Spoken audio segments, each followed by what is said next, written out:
The Green Bay Packers have just one first-round pick. Their history tells us that's enough to help us narrow down who the Packers are going to take with the 23rd selection.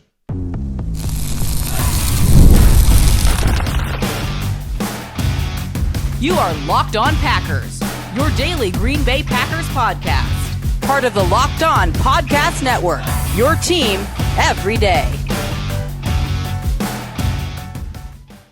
You are Locked On Packers, part of the Locked On Podcast Network, your team every day. I'm Peter Bukowski, and I cover the Packers for The Leap, a newsletter I would love for you to subscribe to. Follow me on Twitter, Peter_Bukowski. Follow the podcast on Twitter, Locked On Packers. Like us on Facebook. Subscribe to the podcast, iTunes, Spotify, Google Podcasts, wherever you find podcasts, you will find Locked On Packers, the number one Packers podcast on the internet. On the show for fans who know what happened, they want to know why and how. Thanks to everyone who makes Locked On Packers their first listen every day. We hope you like starting your day with us as much as we like starting our day with you. I was having a conversation with my buddy Chris on Packers Twitter, and I like Chris a lot because he knows the game really well and always engages in good faith on social media, which is pretty rare. And we were disagreeing about something. He was insisting that the Packers have this pattern and that they don't draft for need unless they have multiple first-round picks. And he made the case, and I thought it was a compelling case, that, okay, they only drafted Quay Walker, a non-premium position player, because they had two first-round picks in 2022. And they only drafted Darnell Savage in 2019 because they had two first-round picks that year. And his case was they draft premium position, best player available in the first round. And I thought that's interesting. I don't know that it's right because I go back and I look, and it's interesting how often best player available happens to align with need positions, like Jair Alexander in 2018 and Eric Stokes in 2021.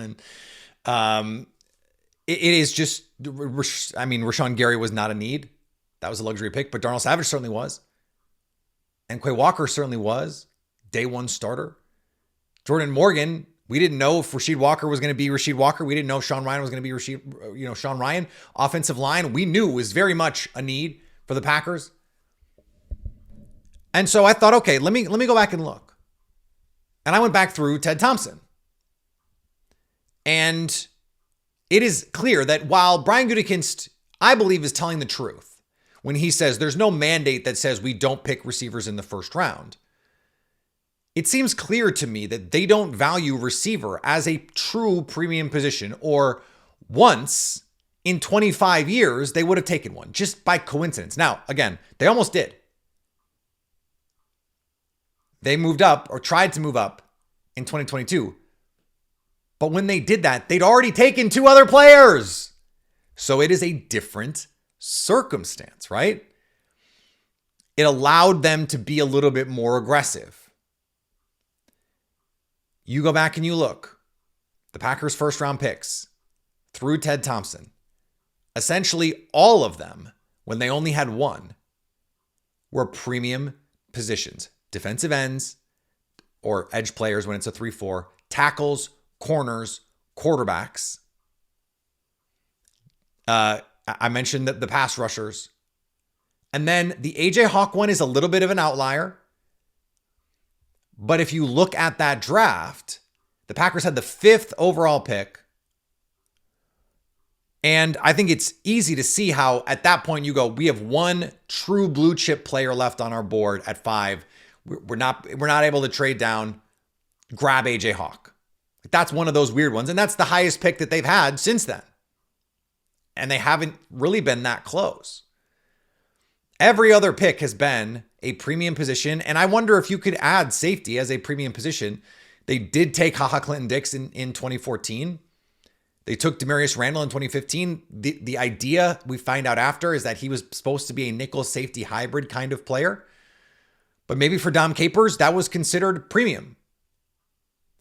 So, okay, how does that help us now as we're trying to wade through the draft muck? Well, if this theory is right, let me just go back and look at these picks, I thought to myself, because there is this perception that they reach. So let me just look at the premium position players that the Packers drafted under Brian Gutekunst. Okay, so like let's say Chris is right. They take best player available at a premium position. Are their boards really that different from everyone else's? In 2018, they trade up for Jair Alexander, who is 16 on the consensus board. They took him 18th. There was not a corner ranked higher, and everyone knew they needed a corner. So that is both need and premium. Those things coalesce beautifully.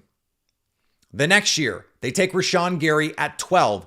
He was 18 on the consensus board. I use Arif Hassan's consensus board just so the methodology would be consistent through all of these. There is some variation on this. But clearly, Rashawn Gary was a consensus top 20 player, not quite top 15. Were there any pass rushers higher? Premium position players? Yeah, Brian Burns was, but small. By Packer standards, a small player. This is why they have these standards. Now, I can't account for Montez Sweat because Montez Sweat tested really, really well, checks all the size boxes that you want, and was a more productive player in college. I was a huge Montez Sweat fan. That was the guy I wanted them to draft at 12. But they said Rashawn Gary was the best defensive end that they had graded in that draft. Not that far off from consensus. Now, 2020 and 2021 were COVID years, remember. COVID drafts, quarantine drafts. Definitely 2020. They picked Jordan Love at 26. Now, he was the 35th player on the consensus board. There, of course, was no quarterback higher. But let me just name some players. Like if we don't take receiver as a premium position, and I do, but I don't think the Packers do. Let's just look at some of the premium position players who were available when the Packers would have picked at 26. AJ Epinesa, who ends up going 20 picks later, has become a nice player, but like not a needle mover. Yetur Gross-Matos, who's a journeyman pass rusher. Christian Fulton, who's become a journeyman corner. Josh Jones, who I really liked, but has not turned into a great player in the NFL. Jeff Gladney, who boneheaded his way out of the NFL. Those were the other premium position players available at that spot. I frankly think the Packers were right to believe that Jordan Love was the last of a tier at that spot. Now, 2021 is the outlier one. Eric Stokes at the 29th overall pick was the 46th player on the consensus board. But he played a need position at a premium position. The only corner ranked higher on the consensus board was Asante Samuel Jr., who, much like Stokes, weirdly, had a great rookie season and then was basically never heard from again. But he's small. Like by Packers standards, he's small. I don't think the Packers were ever going to draft Asante Samuel Jr. So here's some other premium position players that were available. Odafe Owe, who's turned into a nice player in Baltimore, but I don't know that he would be that in Green Bay. No, Greg Rousseau, certainly the Packers now would like to have Greg Rousseau, but in 2021, Rashawn Gary is coming off an elite season. They still have Preston Smith. They still have Zadarius Smith. Their pass rusher's in a pretty good place. Joseph Asai also was higher on the consensus board. Connor Williams, who becomes an interior offensive lineman. I wonder if the Packers believed he was an interior offensive lineman.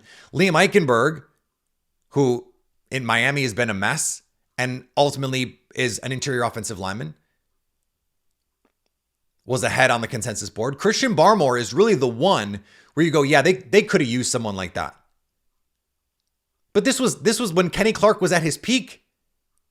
And they were using Zadarius Smith on interior pass rushes. Like they didn't really need Christian Barmore. They needed Eric Stokes. Since then, it's been kind of de rigueur. Like Devontae Wyatt at 28 was the 27th player on the big board. The only premium position guys ranked higher, George Karlaftis and Andrew Booth. Now, I think you can make the case George Karlaftis would have made more sense, but they wanted a penetrating, pass rushing 3-tech. That was what they wanted. They got the best one. And they got a player who was right in line with the value by consensus at the 28th pick. And for whatever you want to say about Lucas Van Ness, same thing. The Packers drafted him at 13. He was the 17th overall player by consensus. The only player ranked higher on the board was Myles Murphy, who has been a 0. Like, you think Lucas Van Ness has underperformed. Myles Murphy has been a 0 for the Cincinnati Bengals. A 0. And I really, really liked Myles Murphy. I was wrong, at least to date. He just is not very good. Now, Joey Porter Jr., Christian Gonzalez, they were premium position players that were ranked higher. I personally at 13 would have taken Christian Gonzalez, sprinted to the podium. I understand that. But Lucas Van Ness does play premium position and was ranked right in the range where he went. There is this perception that Brian Gutekunst likes to pick way outside the value. That's not really true. And then last year, Jordan Morgan, same thing. And now we know he's a left tackle, or they want him to be a left tackle. He goes at 25. He's 35 on the big board. The only tackle higher on the big board was Tyler Guyton. But 6'6", he would never have fit there. Hey, we like guards, tackle hybrid players, like guys who or tackles that can play guard. Like Tyler Guyton would have never been able, I don't think, to compete with Sean Ryan last year, at least for the Packers. And if you look at the other premium position players that were there, Johnny Newton, bad tester. Kool-Aid McKinstry did not test the way the Packers like first-round picks to test, even though he was hurt. Darius Robinson, same deal. Michael Penix is a quarterback. No way they were doing that. And then it depends on what you think of Cooper DeJean. Cooper DeJean is the one where everyone goes, well, that was the guy. Except that the Packers thought he was a nickel corner. That's not a premium position. It's an important one. But clearly they liked Jordan Morgan more. Now, look, reasonable people can disagree on that assessment. But the point of undergoing this argument is to say that when the Packers have just one first-round pick, they tend to take almost exclusively take a premium position player, and they do it pretty much right in the range where you would expect that player to go, especially in a group of Packers types. So when we did that discussion yesterday, and I pointed out, look, the big board, the Daniel Jeremiah big board breaks down really nicely for the Packers. Not all of those players that I mentioned were Packers types, like no doubt Packers types. But I mean, I gave you a list of 10 guys. Anyone who's tested has tested athletically well enough, like Mike Green, Donovan Ezeraku. Whether those guys are big enough, I think, is a question. But otherwise, you're looking at players who fit what the Packers look like. I think there's a real reason to believe they will take one of them. And I know I feel like I'm setting you up for failure, but I think you're going to like whoever they draft in this draft. That is the conclusion I've come to. And I do not often think that, frankly. But I think that is the case in this draft. One of the problems, I think, with being happy about draft picks is we now have GM brain all the time. And I want to talk about that next on Locked On Packers. The Armada Player of the Week is brought to you by our friends at Nissan and the all-new 2025 Nissan Armada. Each week, we're taking a look at our draft prospects to pick one guy that stands apart, the guy we believe showcased the strength and power needed to push the Packers forward to look ahead next season. This week's Armada and clear-cut Player of the Week is Georgia pass rusher Michael Williams. Has the size, has the speed, has the pedigree. Georgia player, absolutely no doubt fit. And he is a lot like the Armada. He is heavy duty. He is rugged. And he conquers blockers with capability and confidence. When you dream big, you go big. When it comes to the Nissan Armada, they say go forth and conquer. And that's exactly what Michael Williams can do for the Green Bay Packers, just like he did against those boys at Texas, those NFL tackles at Texas. It is clear that our player of the week is out here ready to conquer the road ahead with confidence, just like you can in the all-new Nissan Armada or any of their outstanding vehicles. Take the Nissan Armada, Rogue, or Pathfinder and go find your next big adventure. Shop NissanUSA.com.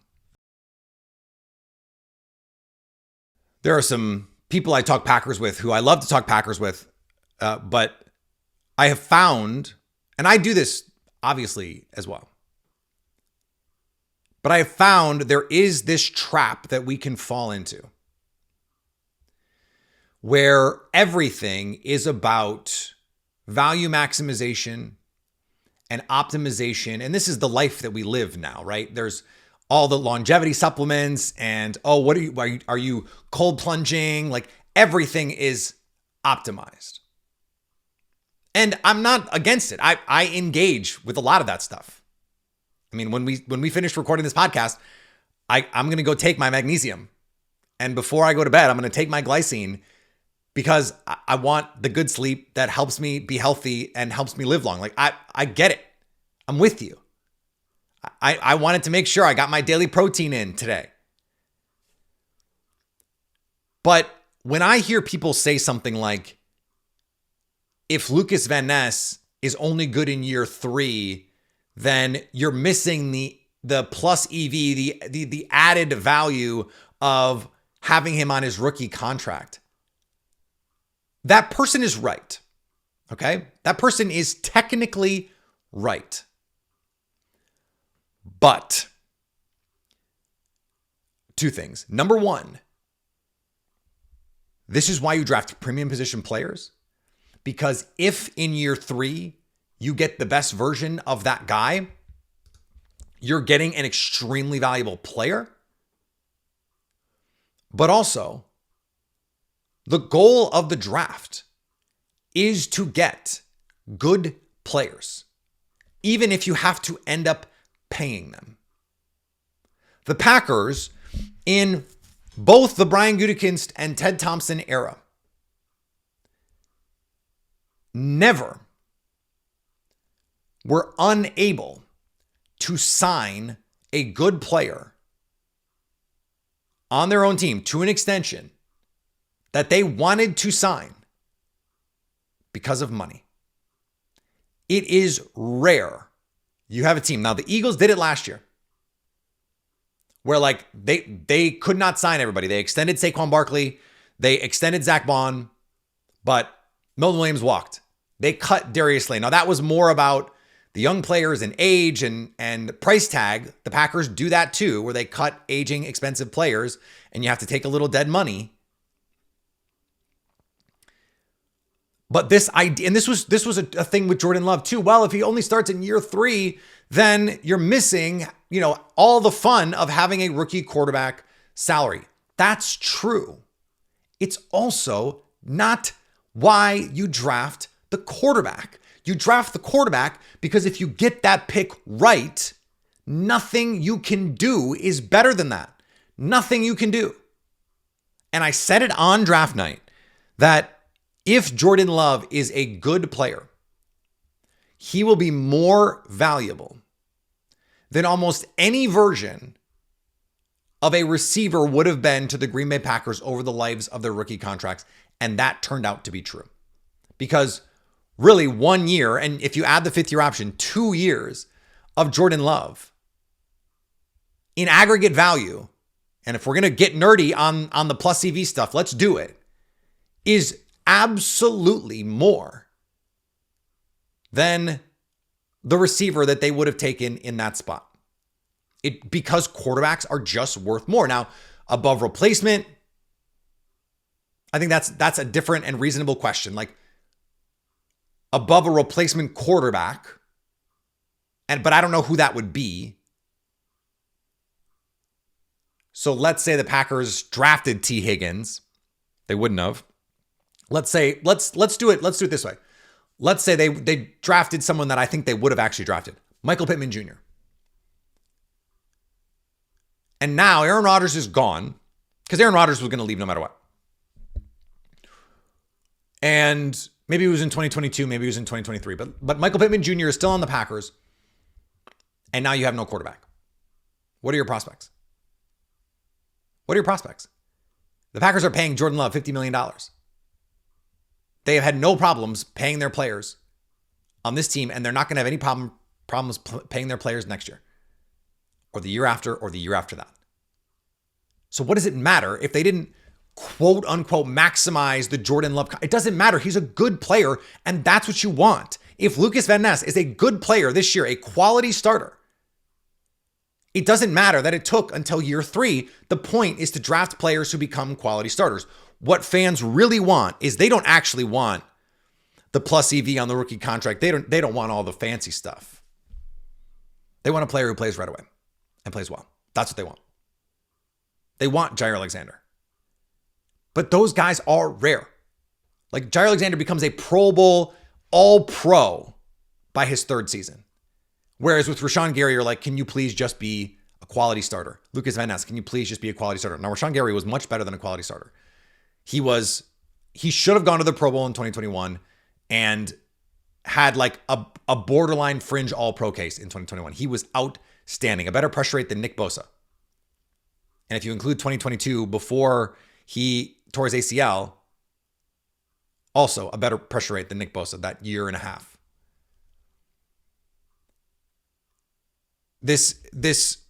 I like, why sign Aaron Banks to $19 million when you could just sign Tevin Jenkins to $3.5 million? Because Tevin Jenkins sucks. Sorry. And the NFL agrees. He's not good. The Chicago Bears, whose offensive line was a ghoulish nightmare last year, said thanks, but no thanks. We wouldn't even give you $3.5 million to be a backup for us. Would that have been better value? I don't know. Maybe. You're overpaying less for him, but Aaron Banks is a better player. And if Aaron Banks is a good player, it doesn't matter what you paid. It's not your money. Who cares? So I think sometimes we forget I just like good players, and it's good to have good players, and you never really overpay good players. You never go broke paying good players. You never go broke drafting good players. And it doesn't matter if, like, the value of Lucas Van Ness, his rookie contract year, the value of him in year 1 of that rookie contract is not materially different in terms of plus EV on contract value or whatever, like, hyper nuanced thing you want to say, is not really any different in year 3. If he's really good in year 3 or year 4 of that rookie deal, you're getting plus EV and you're getting a good player ultimately. That's what matters. Now, he has to be that. He has to get there, and he's not yet. And that's part of this discussion. And I think that's why people are frustrated. I get that. Packer fans are like, just once, I'd like you to draft someone who comes in right away and contributes. You mean like Edgerrin Cooper? You mean like Evan Williams? You mean like Javon Bullard? You mean like this whole freaking draft class? But the first round pick got hurt, so I'm mad. I mean, it's the same thing in 2023. Lucas Van Ness didn't pan out right away as a superstar. He's not Aiden Hutchinson. And so you just like hand wave Tucker Kraft and Jaden Reed and Dontavian Wicks and Carl Brooks and what has turned out to be a stellar draft class. None of those guys are stars.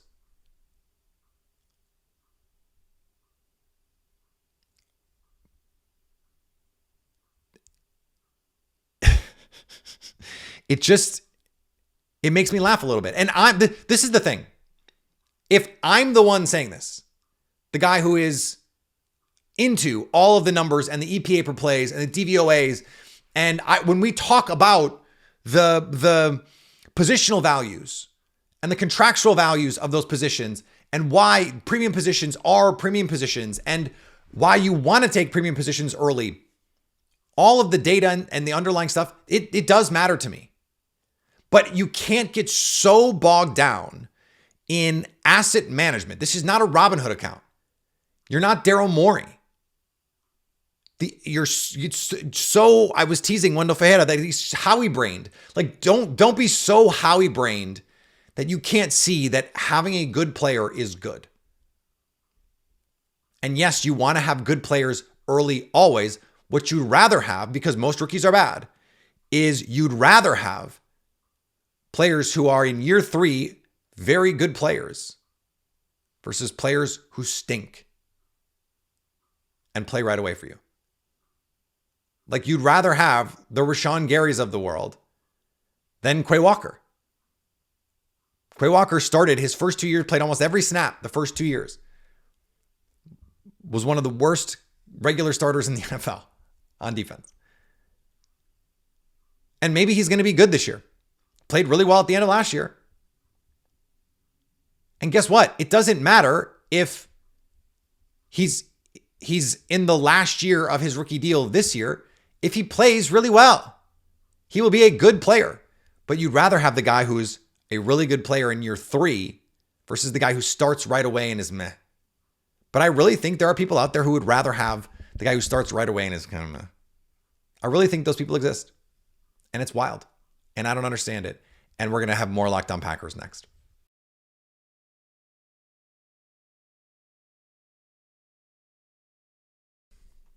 You know what? It's Friday. And I know we're going to do a mock draft on Monday. But you know what? I just feel like doing one. So we're going to do one. And we're going to do a 4-round mock because I want to. And so let's do it. Let's start right now. Let's see what we can get. Right now, the Packers sit here at 23. Taking everything that we have discussed into account here. Luther Burden is on the board by Pro Football. I'm using the Pro Football Focus Simulator. He's the best player available. But I have to tell you, I talked about Mykel Williams earlier. Mykel Williams is, for me, the guy where I'm going, if they take him, it will be the best case of reasonable scenarios. And maybe just the best case. Other than Abdul Carter, this would be the other edge rusher that I would want in this draft. And I would be surprised if he was available at pick 23. He is in this mock, so that's all we can deal with. I know he didn't test as well as maybe the perception was on him. But when I look at what the Packers' options are going to be, you've got Luther Burden here, the receiver from Missouri.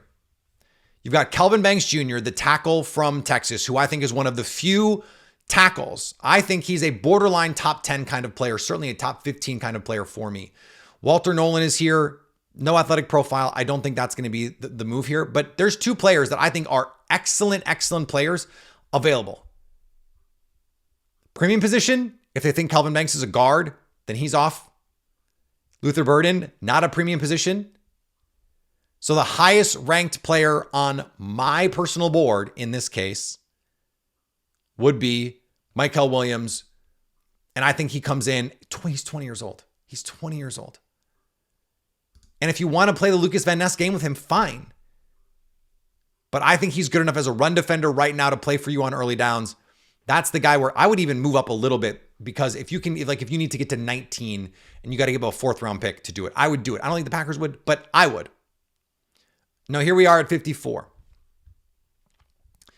Now this is interesting because a lot of this has changed. They've moved the rankings around. They've updated the rankings. RAS, do you want to go defensive tackle? I don't really want to do that. Darian Porter is here. I've talked about how I think he's a sleeper pick for the Packers. 58 would be too early for me. I do wonder about the corner position for the Packers. How are they going to value it? I'm fascinated by how they're going to value that position here. But I have a player that if he's here at 54, the tape tells me I can't pass. It's not the kind of player the Packers have traditionally picked. It's Benjamin Morrison from Notre Dame. And he got to 190, which I appreciate. But he's dealing with hip injuries. And so it's going to be all about the medicals. I would want to bring him in on a pre-draft visit. They haven't as of yet, but I'd want the medicals. It would be awfully tempting for me here. And I'm looking at the board and Trey Harris is still on the board. Jalen Noel is still on the board. Jalen Royals is still on the board. If I could get a corner like Benjamin Morrison, who I think has first round tape at 54, I'm taking the risk and just saying, I'm going to figure it out. And then, so, okay, 87, Jalen Noel is here. Jalen Royals is here.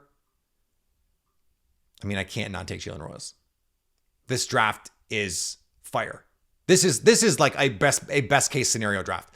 This is incredible stuff. Now, Jonas Sevenaya from Arizona, tackle, is also here.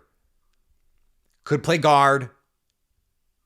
But in this situation, I think the drop-off after Jalen Royals at receiver is pretty big.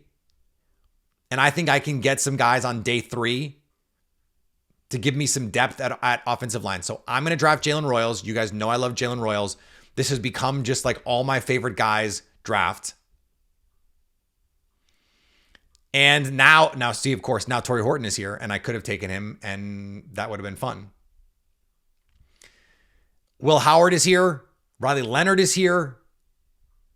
JJ Pegas from defensive tackle from Ole Miss is here. He can play. He can play. 325, but do you want to take a big dude like that here? Is that what you want to do? There's not an offensive lineman that I'm really into here. Savion Jones is another edge player who's a freaky athlete. Pat Bryan is here. Quincy Riley at corner, but I've already taken a corner. If there were a linebacker I liked a little bit more here, that would be interesting to me. But I'm vamping a little bit because I know that I really want Jaden Blue, the running back from Texas. He can absolutely fly. And there's not another player that I really like here. So I'm going to do it. I'm going to draft him, and we're going to have a lot of fun. And this draft absolutely rips. This is my favorite that I've done so far. Michael Williams in the first, Benjamin Morrison in the second, the corner from Notre Dame, Jalen Royals in the third, Jaden Blue in the fourth. You've added 2 game-breaking offensive players from a speed standpoint and 2 potential blue-chip defenders. Call this in. Can we call the script writers? Can we get them in here, please? This would be great. All right, back next week. We're going to do another one of these because it's Mock Draft Monday and because the draft is almost here. So follow me on all the social medias, Peter_Bukowski. Follow the podcast on Twitter, Locked On Packers, X, whatever it is, wherever it is. We're on Blue Sky too. Don't be mad. Subscribe wherever you find podcasts. Find us over on our YouTube page. Subscribe to us there so you can stay Locked On Packers.